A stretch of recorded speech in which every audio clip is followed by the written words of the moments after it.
Hi Cory, how are you? Okay, so I'm creating this explainer video. Let's start with the beginning. How did I start basically? So the very first process was to fetch the records basically, and to understand how list hub will allow fetching those. So this is how I tried it. That's the basic query sent along with the that access token. You can get it through their URL. Once that was out of the way, I checked the metadata, which is basically this. It lists all the property types that we have. So out of these, I knew that I need not to select the lease. So I formulated the query that would be required for running this thing, and that query is here. So it basically is fetching to fetch all the records. The process that I've designed is simply starts with the records with the least modification timestamp, and then it fetches all the records in ascending order of modification timestamp. So basically, it'll go through all of them one after the other. So we start with the least modification timestamp and come to the latest one. This basically updates the properties in parts and not in a continuous manner in one go. And the reason is that the process is more stable that way. So it will only fetch a number of properties for a certain number of days, update in the database, and then go on to fetch the other ones after that. So this query right now here is just fetching the residential ones, and I would include the other two property types as well, which is business opportunity and commercial sale. All right. So residential lease is not selected in this, so this already doesn't have that in the list in here. We do have residential income. I'm not sure that's lease or not. But specifically, I've omitted residential lease for now. I will include the business ones as well. All right, how the overall thing works, I'll just explain it on the code.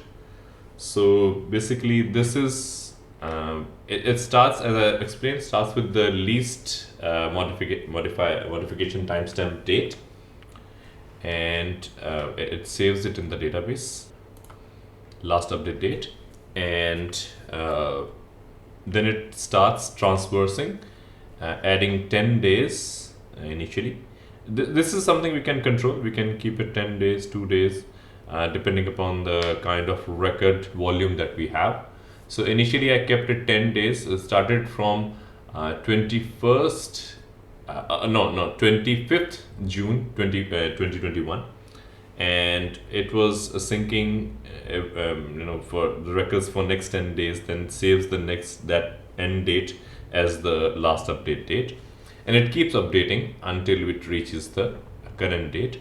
Toward the end, the density of records in 10 days became quite a lot, so I reduced it first to 2 days update, and now it is running at 1 day update. And if it is less than 1 day, so it will fetch in all the records and just save the current date as the last update date.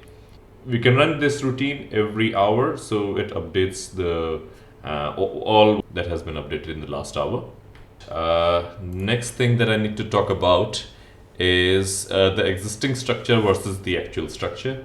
Right, so the actual structure is something like this. It doesn't have underscores or anything in between, but for some reason the developer has made the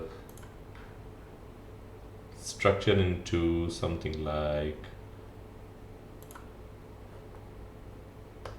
this. They have added with their own fields with underscores. So when you import these fields into this database, it simply needs to be matched. So basically, it requires a transpose matrix, so that the incoming fields needs to be transposed into what's there in the database.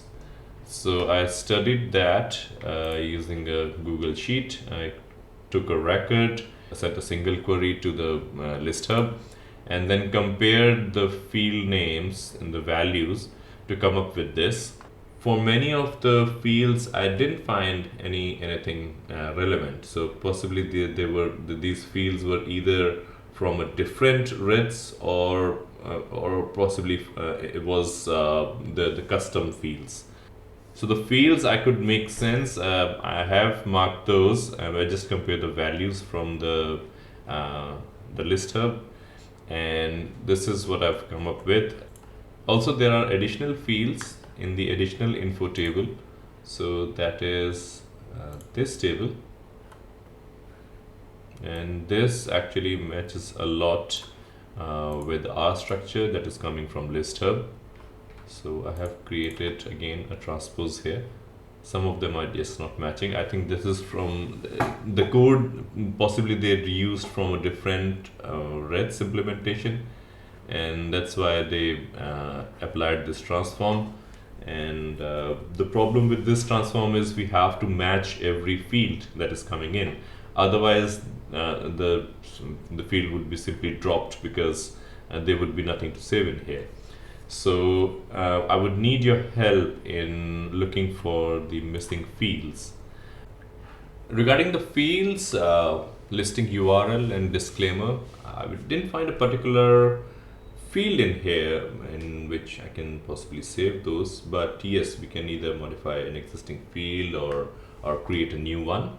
About the reverse geocoding, we can do that. Yes, we can take the address and send to Google. Google sends us the actual latitude longitude for it. The only thing is that it's this reverse geocoding is, I think, free up to a point, and then it costs. And we have to be careful because the requests can go into thousands of records, multiple tens of thousands of records, and due to that, what happens? Sometimes the bill runs high. I remember for a client we did reverse geocoding, and the bill came out to be like $600-700 or something like that. I'll do a check on my end and tell you how many records are there which do not have latitude and longitudes, and then we can reverse geocode them. Also, please let me know when it's a comfortable time for a meeting where we can share screen, and you can give me the next steps there. Thank you.